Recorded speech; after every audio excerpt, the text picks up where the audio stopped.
Hello everyone, I hope you are doing well po. So this is for all signs and this is timeless po. And welcome back po sa Star Tarot. Thank you for your support. And so we're going to take a look po at the energies and messages surrounding your money, career, and finances po sa ngayon. So kung kailan nyo po ito mapanood, that's when the messages are meant for you to hear. Okay?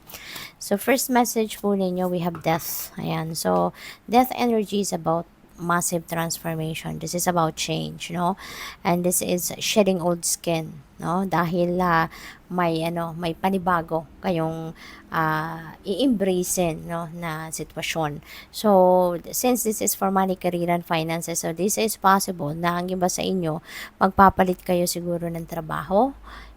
Baka you are going to resign sa trabaho ninyo at meron kayong bagong trabaho na papasukin, no? So pwedeng ganun, or baka meron kayong in-apply ang bagong trabaho, so ngayon baka kayo ay na-interview na at baka kayo ay magsisimula na, maybe na-hire na kayo, no? Something like that. Kung negosyo naman ito, so siguro, no, baka you are taking your career to a totally different path. So, siguro ang iba sa inyo, nagtrabaho kayo for, kunyari, yung office work, no? Yung 9 to 5 job, regular job, yung ganon. Tapos baka ang iba sa inyo magkikwit, no, magre-resign na sa trabaho at kayo ay magiging CEO na ng sarili ninyong negosyo. So, pwedeng gano'n na magiging career ng iba sa inyo, no? So, kaya congrats. So, we have Chariot.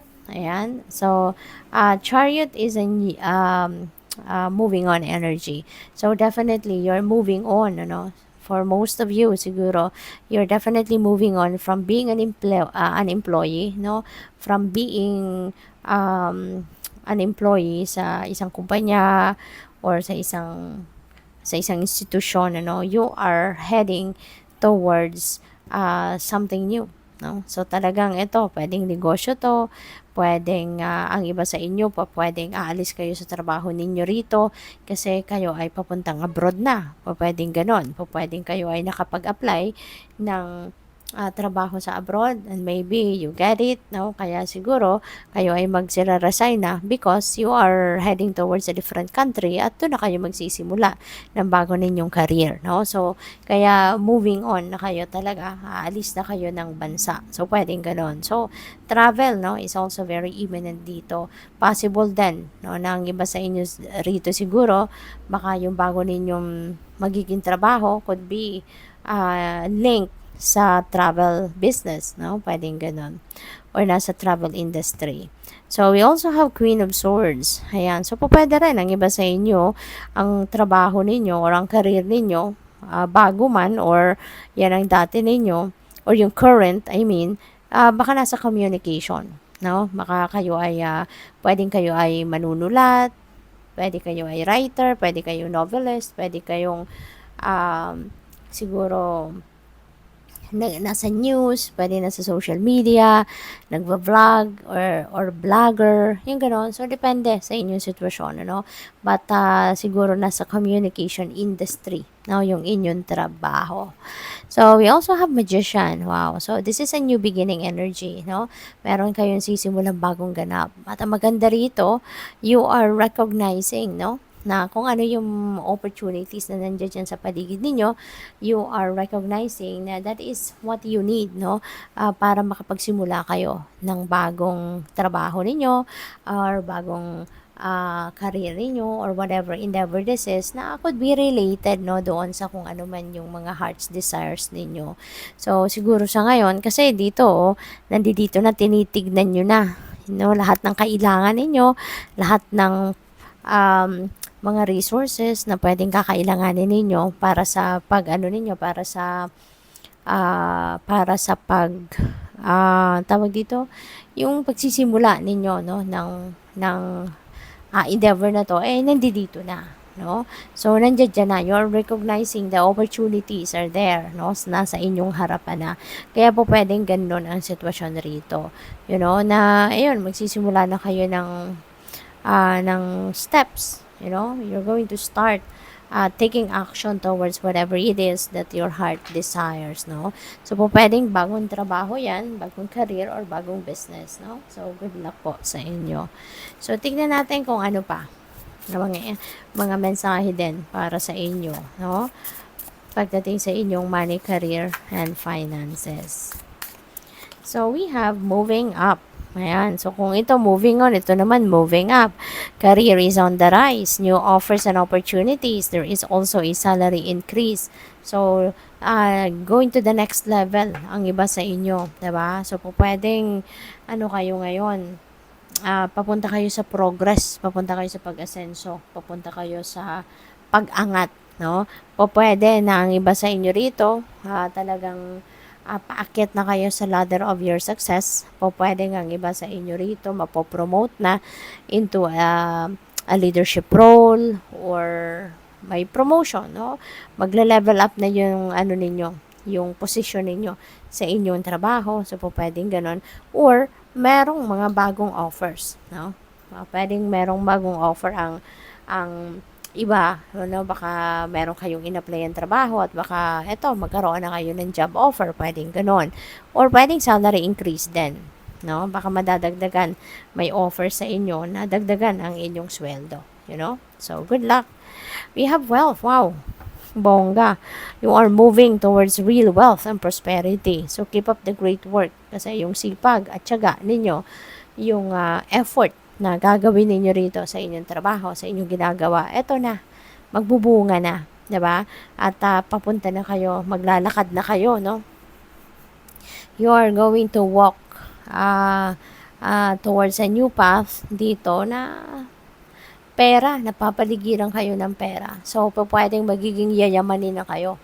Baka ito na yung simula, no, ng pag-asenso talaga ninyo, pag-alagwa ninyo sa buhay, sa inyong karera, trabaho, negosyo, at magiging yayamanin na kayo. No, baka ito na yung paparating na sa inyo yung inyong prosperity and abundance, no? Magiging wealthy na kayo. So, we have looking. Have an eye for beauty and uncover hidden charms. Seek and you will find. Ayan, kung hindi talaga kayo maghahanap ng trabaho, 'di ba? Or maghahanap ng pagkakakitaan or maghahanap ng source ninyo para mas maging mapera pa kayo or para magkapera kayo, talagang parang hindi natin maaasahan na na ang pera ang lalapit sa inyo, 'di ba? So, kailangan tayo yung maghanap, tayo yung magsipag, tayo yung magsikap, no?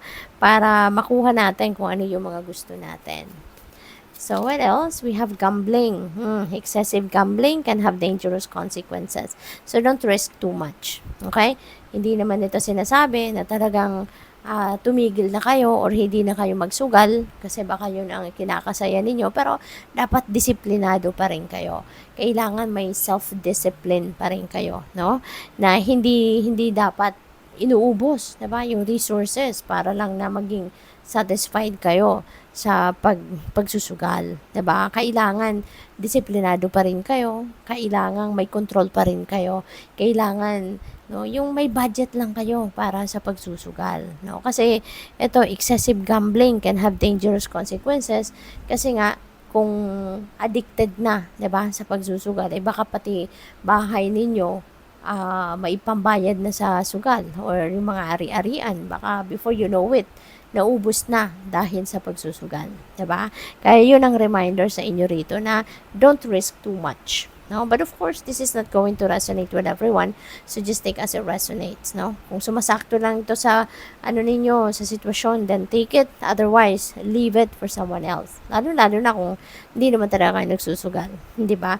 So reminder lang ito doon sa mga nagsusugal na dapat may disiplina pa rin. Okay? Kontrolado nyo pa rin. Okay? Ang takbo or galawan ng inyong kaperahan, ng inyong kayamanan, no? Yung inyong resources, yung ganun. So, tignan natin kung ano pa ang mga final messages para sa inyo rito. We have we're hiring. Yan, job search. Baka ang iba sa inyo rito naghahanap ng trabaho. You know? Baka naghahanap ng trabaho. Kaya good luck sa iyo. Alright? So, what else? We have money tree. Wow. So, napakaganda nito. Kasi, ang iba siguro sa inyo dito, you are going to start to build, no, your own financial empire, no? Parang feeling ko ang iba sa inyo dito nag-i-establish, no, ng inyong financial future, nag-i-establish kayo ng inyong negosyo, nag-i-establish kayo ng financial empire ninyo, no? Kaya good luck sa'yo. So, what else? We have payday. Naghihintay. Ang iba sa inyo sa inyong payday. Kasi, ayan, may mga paper bags, may mga shopping bags. So, baka ang iba sa inyo excited na dumating ang payday para makapag-shopping, no? So, in this case as well, no, maganda rin, no, na magsha-shopping na ang iba sa inyo or magsha-shopping kasi lalo-lalo na kung nag-hard work naman kayo, 'di ba? So deserve mo naman kahit papaano i-treat ang sarili mo. Or baka ang isa-shopping ninyo baka paghahanda na 'to, no, sa Pasko, sa season of giving, 'di ba? Baka kayo ay nag-uunti-unti nang bumili, no, ng mga naka-sale na items, no, na pangreregalo ninyo, pwedeng gano'n, no? So, good luck sa iyo diyan and have fun kasi ang saya, 'di ba, mag-shopping. Pero 'yun, dapat may disiplina din kayo diyan na hindi kayo mag-overspend, 'di ba? Dapat nandun pa rin kayo sa yung within your budget lang, within your means lang. So, huge decisions. Ayan. So, for sure, this is siguro financial decision. No? Po, pwedeng meron kayong financial decision na malaki, seryoso. No? Ngayon, ang inyong pagdidesisyonan. This is also possible na ang iba sa inyo rito siguro, decision ito pagdating naman siguro sa career. Kasi, meron akong naririnig, no, na ang iba talaga sa inyo rito, baka merong offer kayo for abroad, baka meron kayong in-applyan kasi abroad, at baka ngayon, baka may job offer na kayo. So, that is also a huge decision ngayon na hihimayin nyo na kailangan ninyong himayin if you are really going for it. Kasi, 'di ba, paano kung may pamilya? 'Di ba? So, iisipin mo din yung may iwan mo, yung pamilya mo, yung ganon, ano mangyayari, 'di ba? Yung setup, yung mga ganon. So, there are so many things that you need to consider, 'di ba? Kung kayo ay mag-a-apply or kung kayo ay kukuha ng opportunity abroad, 'di ba? Marami kayong dapat na isaalang-alang. Kaya, isang malaking decision 'yan. Or pwedeng business, 'di ba? Baka nag-iisip kayo dito ng pagnenegosyo.